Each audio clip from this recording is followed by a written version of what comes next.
Hello everyone, this is my channel Tales in the Dark, and this is my first video. I will hopefully be sending chills down your spine with stories I have experienced, heard from family and friends, and some that I make up on my own, along with some urban legends that we all know and love. I am a Muslim and we believe in jinns, so a lot of my stories and encounters will involve jinns and our Islamic beliefs and practices pertaining to them. So grab your blanket, turn down the lights, and get some popcorn ready to be spooked. Story 1: The Alley Creature. This happened to my cousin quite recently. He was coming home from a night out with friends during the early hours of the morning at around 4 a.m.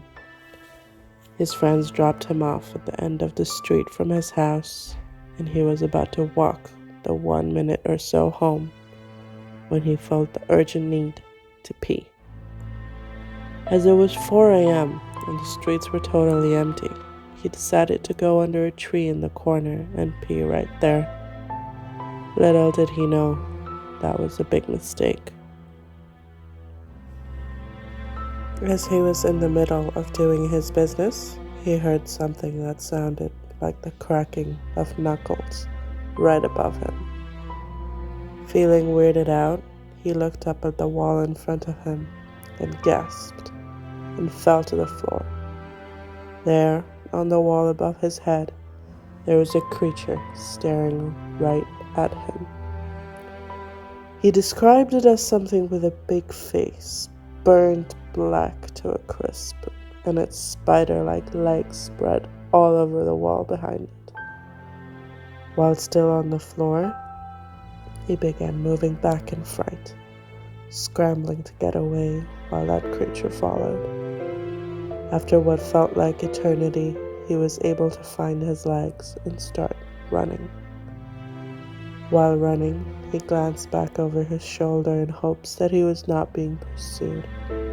To his horror, the creature had expanded to a humongous size, wherein it filled the street and it was the only thing he could see. He fell, struggled to get back up, and blacked out. Next thing he knew, he was being shook awake and being dragged down the street by a man. He opened his eyes enough to see it was a family friend that had been walking past on his way to the mosque for the morning prayers. He saw him on the ground shaking and calling out for help, and then rushed to help and struggled to get him to stand. He was instructed by the uncle to perform the morning prayer with him, which he did somehow through hazy eyes and a clouded brain. Although later he recounts that his mind was blank and he had no idea what he prayed. He got dropped off at home by the uncle later, who instructed my aunt to take care of my cousin with extra care, as it seemed he had been through something. Upon entering the house, my cousin collapsed in tears and trembles. Through sobs and trembles, he tried explaining the encounter to his mother and sister. Whilst sobbing, he would jerk uncontrollably every few minutes while staring at the wardrobe across the room. His mother and sister panicked and asked him why he was jerking this way. He said the creature had now shrunk down to the size of a frog and was sitting on top of the wardrobe and was trying to steal his heart. Every time it gestured for his heart, he jerked his chest forward. His mother and sister were panic-stricken upon hearing this and began reading Quran verses on him. They called a local Maulvi, the Islamic version of a priest, from the mosque to assess the situation. The Mulvey confirmed that an entity had tried to attack him and take control of him, but did not succeed. He recommended a regime of prayers and Quranic recitation for my cousin to try and rid himself of the creature. 2 months after the incident took place, I found out about it and I asked him about the details. I saw him on Zoom and was so surprised to see that he looked as if he had aged 10 years. After completing his tale, he confirmed that he had stopped going out late at night completely, and in fact did not go out alone at all. He carries the horrors of that day with him, and probably will for the rest of his life. Tale 2, My Great-Grandfather. This story was recounted to me by a friend, but I will recite it in the first person. Hope you enjoy. This is my story. My family was moving into an old house. People were telling us it was haunted, but my dad didn't believe in ghosts. So we moved in.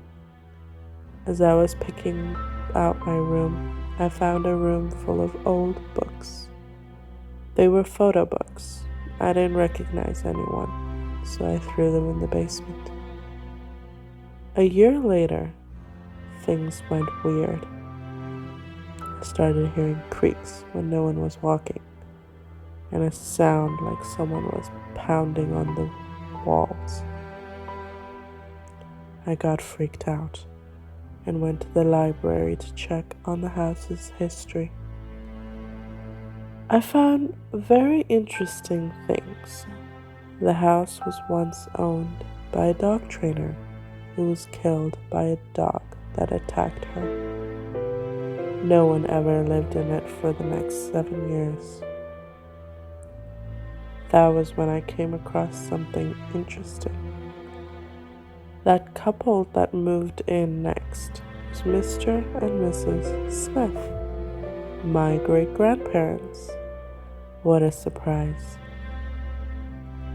I remember Nana talking about my papa dying of a heart attack. Well, the next town was under the impression that the dog trainer killed him. For the next few nights, I had a terrible time sleeping. One night, as I lay awake in my bed, someone came to the door. I thought it was my dad, but as he came closer, I saw who it really was. It was my papa, the one who lived in the house a long time ago. I was about to scream when he told me not to. We stared at each other for about 2 minutes when he turned and left. I woke up the next morning thinking it was all a dream, but there was a charm on my dresser. I opened it, and inside was Nana's and Papa's picture. On the front was my Nana's name engraved. I phoned Nana and told her I was on my way over. I told her everything and showed her the necklace. She began to cry. She said that she believed he still lived in that house, and that is why she didn't tell us about the history. The necklace, she said, was her anniversary present from Papa. After he died and she moved out, she left it for him to return and keep. I went home and thought about everything and finally came to a conclusion. I was visited by my papa's angel. I was shocked when I thought to myself that I hope he comes back. Maybe next time my mom or dad would see him. The next night, I went to sleep, hoping I would see him again. When I woke at 3 a.m. sharp, to the sound of pounding on my door. I awoke and found my papa standing at the foot of my bed.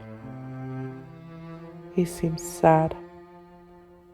"What's wrong, Papa?" I asked. He shook his head and said no, in a final, clear voice,